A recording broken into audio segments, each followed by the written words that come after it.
राम राम दोस्तों मित्रों। अगर आप खेतीबाड़ी से डायरेक्टली या इनडायरेक्टली किसी भी रूप से जुड़े हैं तो ये 2-4 मिनट का एक ज़रूरी वीडियो आप सबके लिए। दोस्तों फ़िलहाल जो है भारत सरकार के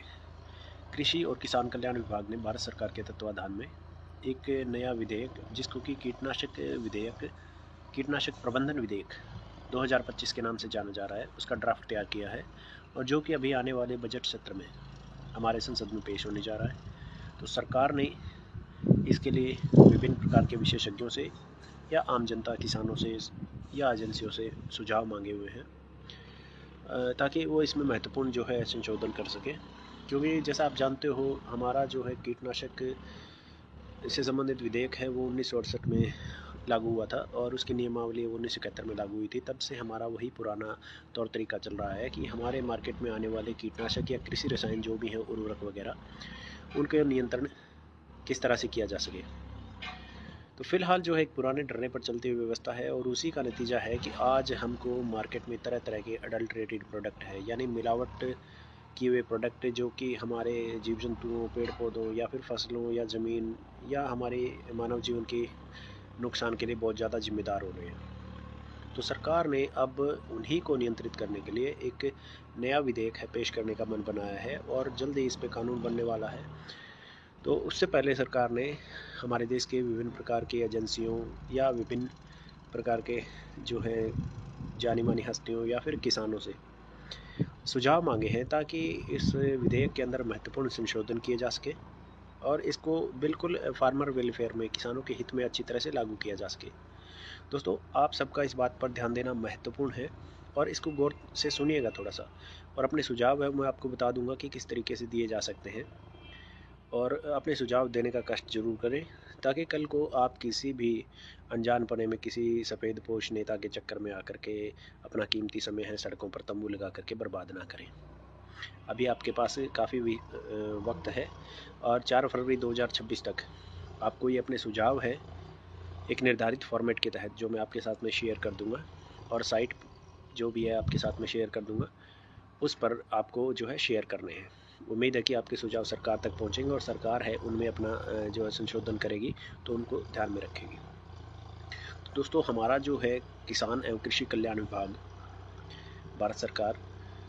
उसने ये जो विधेयक जिसको कि कीटनाशक प्रबंधन विधेयक 2025 के नाम से जाना जा रहा है, इसका ड्राफ्ट पेश किया है और जनता के संज्ञान में इसको लाया है।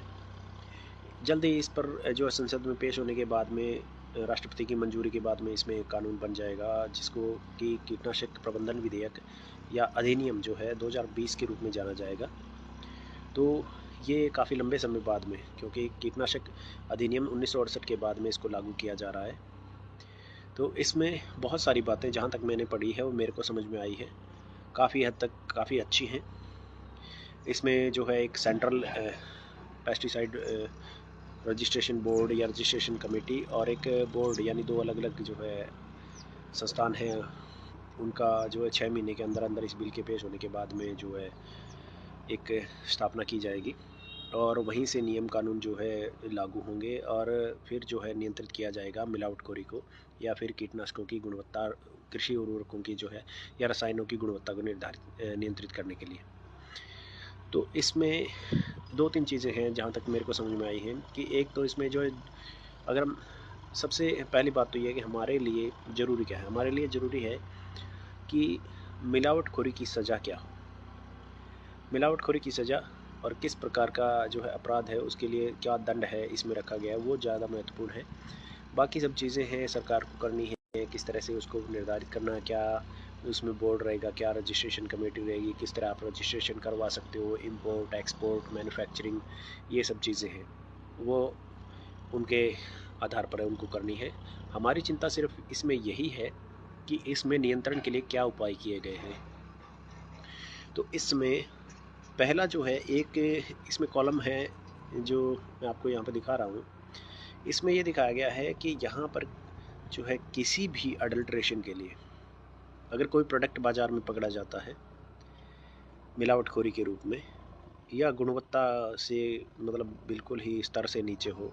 तो उसमें किसी ऑफिशियल या रजिस्ट्रेशन कमेटी जिन्होंने इसको अप्रूव किया है गुड फेथ में, तो उसको किसी प्रकार का जो है प्रोसिक्यूशन यानी सज़ा का प्रावधान नहीं के बराबर है। दोस्तों, जैसा आप जानते हो कि अगर मार्केट में कोई भी प्रोडक्ट जो नकली आता है पकड़ा जाता है तो जाहिर सी बात है कि वो किसी न किसी जगह से अप्रूव हुआ है। और ऐसी परिस्थिति में आप जानते हो कि जिस प्रकार हमारा देश का भ्रष्ट तंत्र है, सरकारी दफ्तरों में ज़्यादातर जो है हम कह सकते हैं कि भ्रष्टाचार के केस सामने आ रहे हैं। तो जाहिर सी बात है कोई ना कोई जो है भ्रष्टाचार करके ऐसे प्रोडक्ट है वो पास करवाता है। तो हमारी चिंता उस संदर्भ में है कि जो भी अफसर या ऑफिशियल, चाहे वो किसी भी रजिस्ट्रेशन कमेटी जो कि कीटनाशकों या उर्वरकों का रजिस्ट्रेशन करेगी या जो है निर्धारित करेगी उनके लिए नियमावली, उन पर भी जो है एक सख्त कानून है वो लागू हो, इसके दायरे में आए। क्योंकि बाकी लोगों पर तो जो इसके इंपोर्टर हैं, मैन्युफैक्चरर हैं या डिस्ट्रीब्यूटर वगैरह जो होंगे उन पर ये सख्त कानून है लागू होगा। और इसमें लगभग 2 साल से लेकर के 5 साल की सज़ा का प्रावधान दिया गया है और 50,000 से लेकर के विभिन्न अलग अलग प्रकार की श्रेणियों में जो है जुर्माना भी 50 लाख तक का है कंपनी के स्तर पर। और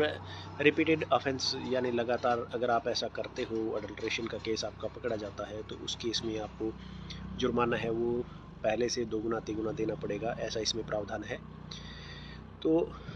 किसी भी सरकारी ऑफिशियल या रजिस्ट्रेशन कमेटी का जो सदस्य वगैरह है उनके लिए भी कुछ ऐसा ही प्रबंध होना चाहिए। जो भी इसको मतलब अप्रूव करता है उनको भी कानून के दायरे में लाया जाए और उनको भी सज़ा का थोड़ा है प्रावधान है वो किया जाए, ऐसा मेरा मानना है। दूसरी बात है,